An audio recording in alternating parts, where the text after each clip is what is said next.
It feels good hearing that song again, baby. Yes, it does, Speaks. Good to get that win this week. Oh, what a huge W. Welcome back to another episode of BK and Speaks Sports Flow. Sports Flow with BK and Speaks. Welcome back. This week we will be recapping the Detroit Lions' 20-13 victory over the Arizona Cardinals. Talk about a close one there, Speaks, and you gotta think that the injuries played a factor here. Yeah, I mean, that was a close game. You know, Detroit Lions win another close one-score game versus the Arizona Cardinals, 20-13. I had this one wrong. That's, 3 straight games that are, one-score games, and now we're sitting at 2-1, baby. Yeah, you gotta love what you saw this weekend. I mean, it was a gritty performance by the defense again to come up with this win. Offense stuttered a little bit again. We'll get into that. We'll get into that in a little bit. This W, we had a price to pay on the injury front. Oh, man, you're not lying. First guy we got to talk about. Big hit. Tough hit for the rest of the year here. Defensive end, Marcus Davenport. Serious elbow injury. It sounds like the MRIs were not good on it, and it will be shutting him down here for the rest of the season. Tough break for the Lions, who need all the depth they can get at the D-line spot. Yeah, so for a guy who's, played great opposite of Hutch and exactly what we needed, the trend continues with him, unfortunately. He can't seem to stay healthy. It's every year, man. Yeah. And I feel bad for the guy because when he's on the field, he's a stud. He's a great player. He's a stud. But he just cannot stay healthy. And it's putting the Lions in a tough spot here where they don't have a ton of depth on that defensive line. I mean, it's one of those things. There's people talking about potentially making a trade. I think that might be a little hastily with, the fact that we do have guys on the roster that can somewhat fill that role in Pascal, and then also Mekhi Wingo is starting to take a little bit of a role there too. James Houston might come back into play as well. Pascal's really going to have to step up. Houston, if he gets an opportunity or the nod, I hope he, takes it and runs with it. There was some chatter. Is Kaminsky, is he ready to come back? And he's still not ready to return for that MCL that, has kept him out since training camp. So we got some time there. So trade talk. Are we going to make a move? Are we not going to make a move? What are your feelings on the situation? I think it's tough because you and I have both said this is kind of the window for the Lions, but we don't know what we've really seen offensively. Is the offense good enough this year to continue this progression towards the Super Bowl? And this is tough a situation because it does look like we need help on the defensive end. It does. But we don't want Hutch getting doubled all the time, man. With the season he's having right now, we need someone opposite him. It becomes a lot. And you're talking about Hutchinson having 25 pressures, which leads the league to start the year on the other side because he's had help on the other side with Davenport and other defensive ends. You really see him coming out. Even more so than he already has. Because he's not getting the double teams. Exactly. DJ Reader and McNeil will build on that. But when you're talking about us maybe going out and getting somebody, again, I don't know if it's Brad Holmes and Dan Campbell's style to pay a high draft pick in order to get a guy, but the one guy that I would consider if, the Raiders end up bottoming out and they're not a team that's competing and they're looking to sell, I think you try to make a push for Max Crosby. I don't know if you'd have to give up a first round for it, a second round for it, but I think I'd throw the kitchen sink at him. If we're going after Crosby, that is the one guy I would give a first round draft pick for. He's came out and said if there's another team he'd like to play for, it's the Detroit Lions and MCDC. He loves the culture, Eastern Michigan product. My God, would it be fun to have the Bash brothers on either side. Oh, it'd be a nightmare for defenses. They'd terrorize them for leagues or for years. And I think, it would make a ton of sense to go that route. I know the other name that you've kind of floated out to me here is Hassan Reddick. Yep. He's kind of holding out with the Jets situation. Doesn't want to play for the Jets. Doesn't want to play for the Jets, but also doesn't want to pay or play without a new contract. That's what makes it interesting and a little challenging with going after a guy like him. Yeah, very much so. Because it's like, do you want to bring a guy into your locker room who's going to be that type of guy where he wants his money, which makes sense. But it does. He deserves it. When he he's in there, he's a baller. Oh, I mean, I think he had like 15 sacks last year. I mean, he is one of the best pass rushing presence in the NFL, and the Jets are itching to get him back. But if they can't get that contract solved, he might hold out for the entirety of the year, and I think that is something that they have to consider. But I'm not sure they'll do it with the way they go about their business. I just don't see him sitting out the entirety of the year. I could see us maybe, making an offer to him where we're like, hey, we'll pay you handsomely the rest of this year, throw a 3rd, 4th round draft pick at the Jets, see if they bite on it, play this out, and then you can go to whatever team you desire after this. If you have a big year, you got to look at that, and his money is dwindling quickly. Yeah, if he's open to that. I mean, guys nowadays, right, they don't want to play without the security of the contract because of injuries and all sorts of things along those lines. But if he was open to that and potentially taking a run at the Super Bowl with the Lions, I think it would be something that they would start to look into around week 6. Yeah. Week 7, once they get a better feel for what this team is really going to look like. Very true. That's a good point. But now, if Crosby comes up, and we could I'll do that right now. Yeah. Oh, absolutely. I think he's the exception there. I think all of us would agree on that. But we got to see if they're sellers or not. Him and Adams. They're in their prime, and they're in total rebuild mode over there in Las Vegas. So it's going to be interesting to see how things shake up there. But it's definitely on our Lions' radar with the injuries that we've experienced. It has to be. Yeah. And we continue to struggle with injuries on the offensive side of the ball too. Sam Laporta. Oh man, again. Big hit here. Sprained ankle after an outstanding block to help Gibbs score the go-ahead TD there. Right as Gibbs entered the end zone, Laporta had that last block necessary to get him in the end zone, and you saw him just get rolled up on, and you saw his face. I felt so bad for the guy. Yeah, it was a tough finish to the most well-executed hook and ladder I've ever seen. Oh, God, that was purty. Unbelievable. He hit St. Brown on the cross route, and St. Brown just immediately tosses it to Gibbs. Absolute perfection on it. Laporta swings the block in order to get him into the end zone. Tough break on it, and we cannot have this with the way our passing attack has looked here early on. No, because you finally felt like Laporta was coming out of his shell a little bit. We got him involved early. So this is a big blow for us, and hopefully it appears that it's not too significant, even though he got carted off and then came back in, but then couldn't finish the game. It looks like he has a chance to play this week. Kind of questionable. Yeah. I mean, we want to get him back to full strength. Yeah. I think you and I have both, talked about that. And it's one of those things, like, when he's at full strength, the offense is fully clicking. It doesn't look like he's been that so far this year. No, I think he's still, grinding from the injury that he suffered in training camp. And, we have a great backup in Brock Wright who can fill the void until we give Laporta a little rest. If that's what he needs, I think we should give it to him. Yeah, exactly. I think the passing game needs to be picked up. I think getting the tight ends more involved makes a ton of sense there. Yeah. Another injury that we suffer on the offense this week. Oh, God, this one hurts. Absolutely one of the heart and souls of this team. Yeah. Pro Bowl and All-Pro center Frank Ragnow, one of the top players at the position group at the center spot, comes out this week's game with a partially torn pectoral muscle. The dude is literally supposed to be on the IR, I think, for 4 weeks. And from the sound of Dan Campbell today, he doesn't think that Ragnow wants to sit out a single game. They said he's extremely stubborn, and I think, he is one of those guys that if he can play, he's going to play. MCDC, he's a true warrior, Ragnow is. MCDC was like, this dude's going to play through anything. Normal injuries aren't injuries for this guy. I mean, he's played last year through turf toe the whole year. That sits most people out for a year. This dude has a toe right now that he's operating on that most people would have retired with. I mean, he's one of them, boys that he wants to play, and he's a grinder, man. Yeah, and I mean, you talk about the retirement thing. Yeah. Those rumors kind of circulated this offseason. Is Frank, gonna, end his career and just ride off into the sunset, into retirement here? And he, quickly put an end to those talks. Yep. He said, I'm coming back next year, and then I would expect he's probably going to be back the following year. Yeah. But I think we have a 2-year window with him. I don't think he's going to be playing that much longer. No. And when you're looking like that, I mean, Frank is going to play through whatever he needs to play through. Yeah, he wants to be comfortable on the boat fishing. fishing, when it's all said and done. That's his livelihood. Out on that tree stand, yeah, too, man. Yeah, country boy, man. I love it.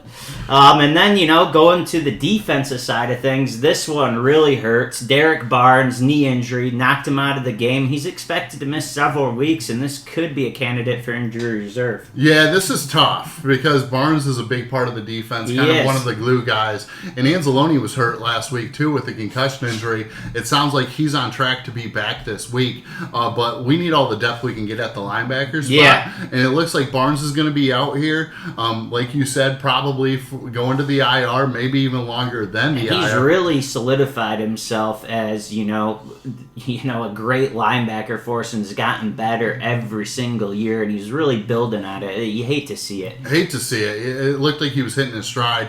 It looks like Malcolm Rodriguez will probably come in for a lot more snaps in his Reese absence. Maben played pretty good in the snaps he got, too. Yep. Great special teams player, fills the void. He had some great moments last year for us. So it's not like we don't have depth, and, Campbell will have to step up a little bit more. So, we have the guys. It's just you hate to see someone who's elevating his game like the way Barnes was and have something like this happen. Yeah, have to take a step back. Yep.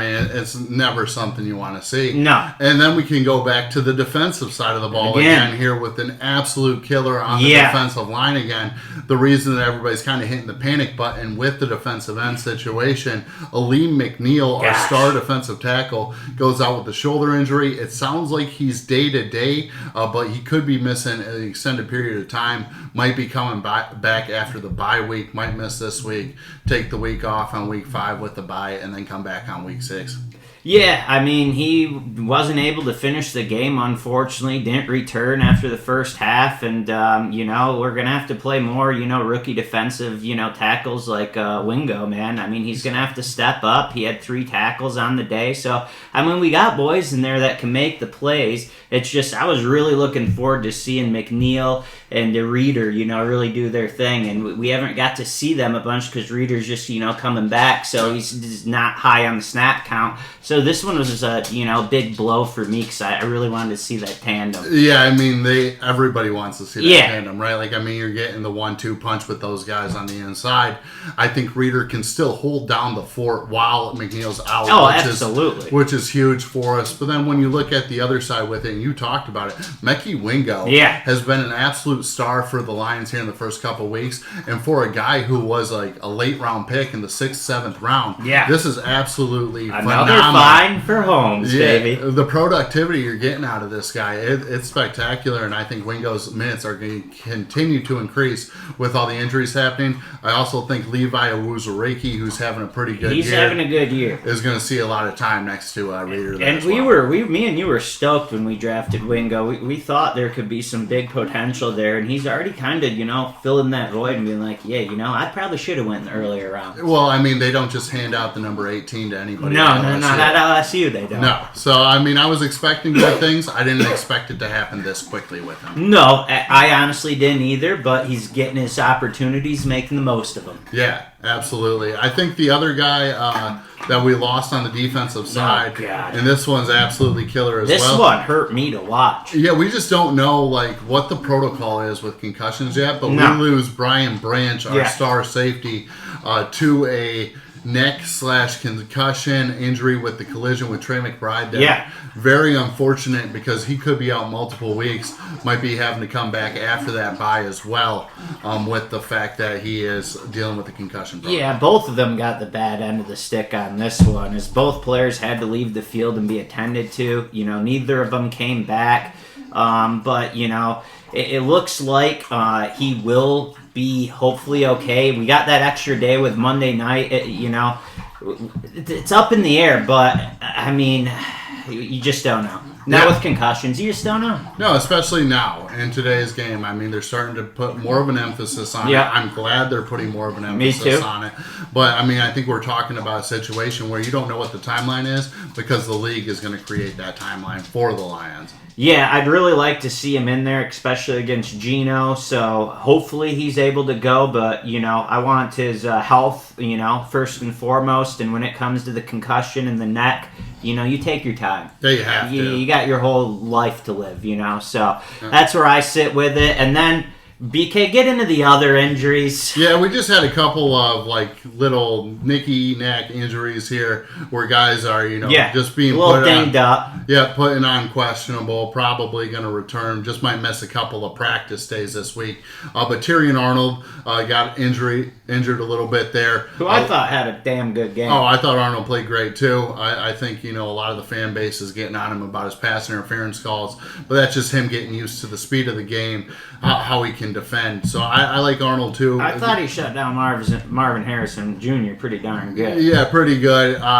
Tough to have the injury there, but he should be back next week. Levi Owuzurike, also, who you've already mentioned, who also dealt with a little bit of an injury. Dan Skipper, Skip, always eligible. Always eligible, baby. Yeah, he got hurt there too. And then Anzalone also, and Malafanu and Isaiah Williams missed the game with the existing injuries. Their statuses have not been updated yet, but it sounds like, at least Anzalone will be coming back here next week. Yeah, I'm hearing some promising news on Williams, too, to make his team debut for us, the undrafted rookie. So I'm excited to see if, he can incorporate some stuff with our offense. And if you guys watch the preseason, that boy can fly on the special teams, too. Yeah, Williams is going to give us an explosive element, and boy, does our offense need it. Gosh, we need something. We need a little spark. Let's dive into let's get into it. Here Speaks. The offense got back to their old ways this weekend, which was great to see. We ended up with 43 carries for 187 rushing yards and a touchdown there from Montgomery. And then we also only had 23 passes for 193 yards and 2 touchdowns. Nice change of pace from last week. Yeah, very nice change of pace. I loved the opening drive. I loved how we were on a mission to get Montgomery involved through the trenches. That's how we started off last year, and then we did, turn to some play action where Goff thrives. That's what I love to see. Not the switching backs. Just, feed Montgomery the ball. By the end of the game, Gibbs was right there, same amount of carries as Montgomery, but you lead the game off with that and you end the game with that. Yeah, because you're just wearing down the defense. Exactly, and that's what he does, baby. Yeah, Mont was crazy this week with 4.6 yards per carry. Dude is an animal. Just getting all the extra yards. How about that play where they lifted him up? Oh, dude, that was awesome. Dude, our offensive line, Montgomery's like, I'm not going down. Whistle's not blowing, turning the legs, baby. Yeah, just unbelievable. And you mentioned it with Gibbs. Gibbs ended up having a great game, too. Yep. Had 16 carries, only 7 behind Montgomery there for 83 yards. So he was getting 5.2 a carry. I think when you get Gibbs with that 1-2 punch, it gives more of an explosive element to that worn-down defense. That's where we're going to have a lot of success in the run here, Speaks. Yeah, and, Goff, if he can get his, his stride, we're going to be fine because we know what he's capable of, but he's still throwing these interceptions that we weren't used to seeing for an extended period of time. I think last year he was the longest tenured quarterback without an interception, and now 3 straight games, pick.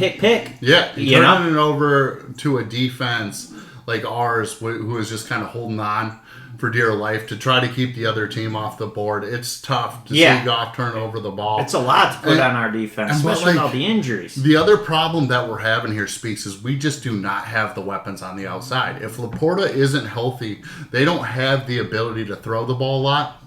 Jameson Williams gives you that deep threat. He was wide open a few times. Yeah, you can get him more involved in the offense with those short routes. St. Brown's taking all the attention. Everybody in the building is looking at St. Brown when the Lions are passing the football. That's why he's getting tackled almost immediately on most of his catches. Yep. It's one of those things where they really need to start getting this passing attack going, and it's been pretty problematic without having the weapons on the outside for him. Yeah, some guys are going to have to step up, I talked about Williams. I think he might be a guy to step up if he gets, playing, Kirkpatrick. Yeah, Tim Patrick could get some minutes. I think Patrick's given us good minutes so far. And the other thing that I saw to be pretty positive with this offense this week is it looks like the offensive line is starting to click a little bit more. Absolutely. And when they start clicking, it's very tough for teams to stop our running attack. That was very positive for things I saw this week. Very, very positive because we live and die in the trenches. So it's very good to see that. Then shifting gears a little bit, though, from the offense, the defense continues to play strong despite the injuries that we, had again this week. Yeah, You got to love what you're seeing out of this defense. Yeah. Right now. They are not getting any breaks from the offense. The offense is putting them in a lot of bad spots. And what they ended up doing this week was unique to what we saw last year, and that was really positive for me because you and I have made it very well known that we struggle with mobile quarterbacks. Oh, my gosh. Mobile quarterbacks tear up Aaron Glenn's defense. Yeah. This week, it was a little different. We contained him. Contained him very well. I mean, Kyler Murray had the least amount of rushing yards that he's had all year against this Lions defense. Our pass rush was not excellent. We only had 1 sack on the entire game. We were pressuring. We were containing him, though. But that was the big thing, right? Don't let him get out of the pocket. Contain him. Make sure that the defense is keeping Kyler Murray in check. They did that very well this weekend. Oh, they did a great job, and we, did a good job in the red zone, too. Kirby Joseph, the ball hawk himself, comes up with a huge pick. I think we did a great job against the run, too. That's another... Every week, we are shutting it down. We are shutting it down. James Conner, he's no slouch, man. And 9 carries for 17 yards, and then we contain Marvin Harrison Jr., too. 5 receptions for 64 yards. And he had the touchdown. He did have the touchdown, but, we bottled him up pretty good for what he's capable of. Oh, absolutely. And the week he was riding high previously. Yeah, and you have to give credit to Tyrion Arnold, like you mentioned earlier. Yes. Arnold was matched up on Harrison for most of the day, and he basically shut down Harrison. He was not a big weapon in Arizona's high-flying offense, and it really started to contain their offense, leading them only to get 13 points. Arnold was a huge part of this win. Yeah, Arnold he's showing leaps and bounds every week. Anyone who says otherwise doesn't know football because this dude's a baller. And anyone who can contain Marvin Harrison Jr. the way he did, did he get the touchdown? Anyone's going to get a touchdown when they're covering a guy like him. You know? Harrison's one of the top receivers in the league. Yeah. Top young receiver coming into it. I don't know if I would say he's one of the top in the league yet, but he is one of the top young guys. He has all the talent in the world. Yeah, and I think the other guy that we have to mention in that same sense, and nobody's really talking about him, but when nobody talks about your corners, that's a good feeling. It means the corner is doing a very good job.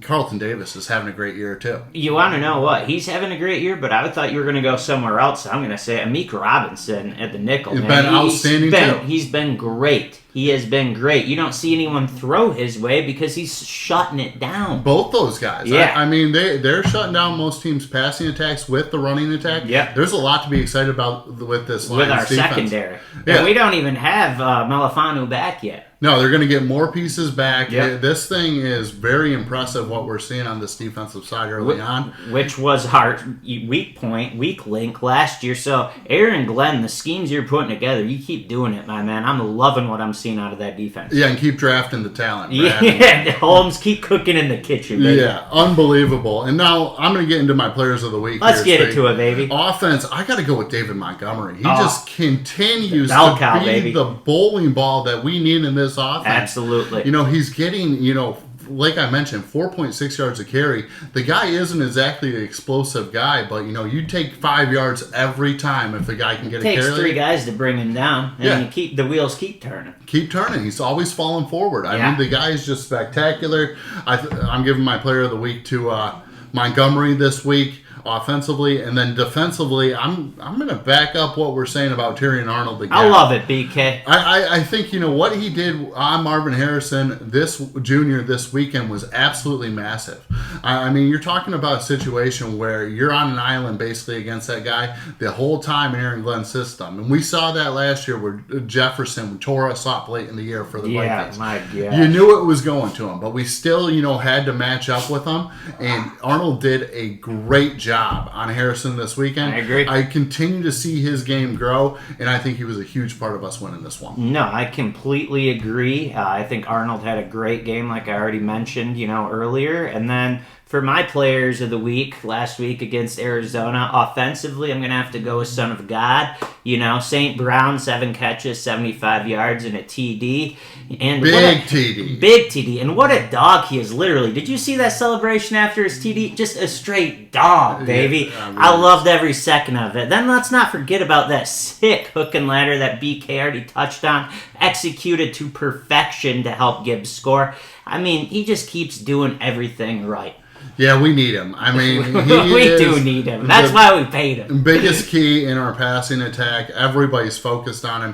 Had an outstanding week. 7 catches for 75 yards. Yeah. Made the tough contested catches, especially the touchdown. And the last 3rd and 13, I think it was, to end the game. Who we go to? Son of God, baby. Old reliable. Yes. Old faithful. Yeah. And then on the defensive side of the ball, I mean, he didn't put up the sack numbers, only 1 sack, but I'm going to have to go with Aiden Hutchinson.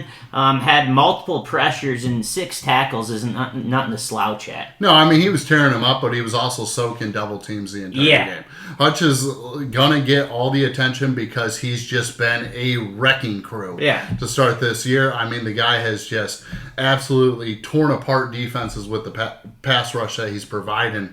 And it's one of those things where I completely agree with you. He played a huge part in the win, too. Yep. Just with the pressures and the way that he was able to make Murray uncomfortable. I think he's the one who forced, Murray kind of forcing that interception up to Kirby. So, I mean, if it wasn't for him, I don't think the ball hawk himself pulls that off. But, I mean, Hutch just keeps doing his thing. That's why we kind of touched on, do we make the trade? Do we not make the trade? Because we don't want him getting eaten up by double teams. No, because it slows him down. I mean, this multiple pressures he had.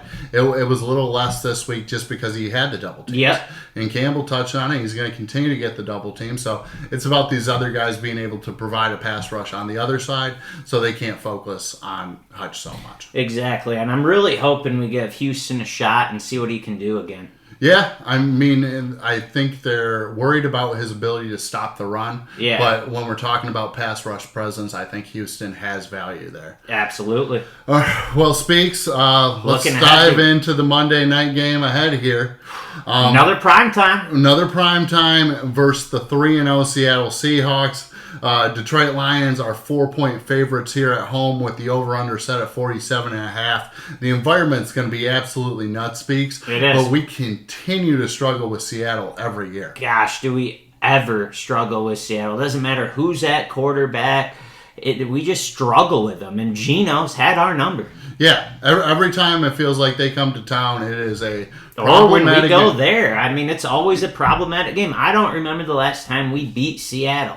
Yeah, well, I think the thing is, and this is, a testament to what they do over there as well as what we do over here, is they play the physical game and they can match us in the physical game. Yeah. So we have to be able to make some plays in order to beat these guys, and it's going to be a tough battle this week. It's going to be a very tough battle, but this one should be circled on all the returning guys' calendars. We haven't beat them, and it left a sour taste in my mouth as a fan. I can't even imagine the players. So I think this is going to be a good game for us, being at home with the environment, like you said. Hey, fans, I want to hear you, baby. I want to hear you. Let's go.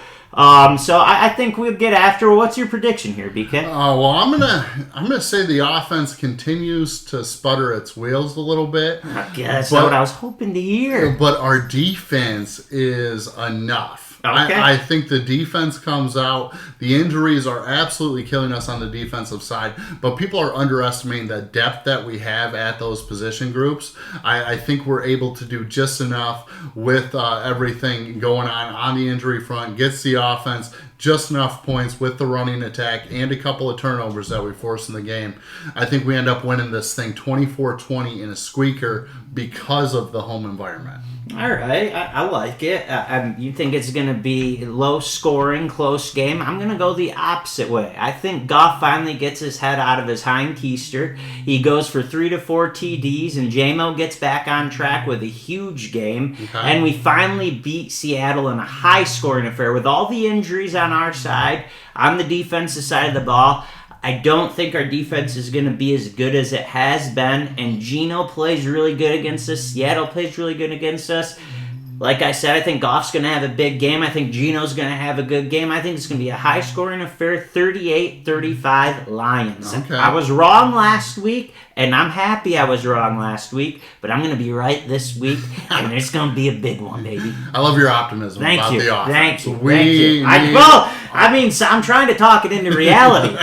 Somebody's got to say it. Yeah. And, we need the offense to get going. I love the prediction speaks. Hopefully we'll be 3-1 after this week, heading into that bye. But thanks for joining us here on Sports Flow with BK and Speaks. We'll be back next week to recap that game versus Seattle. Yeah, thank you for joining us.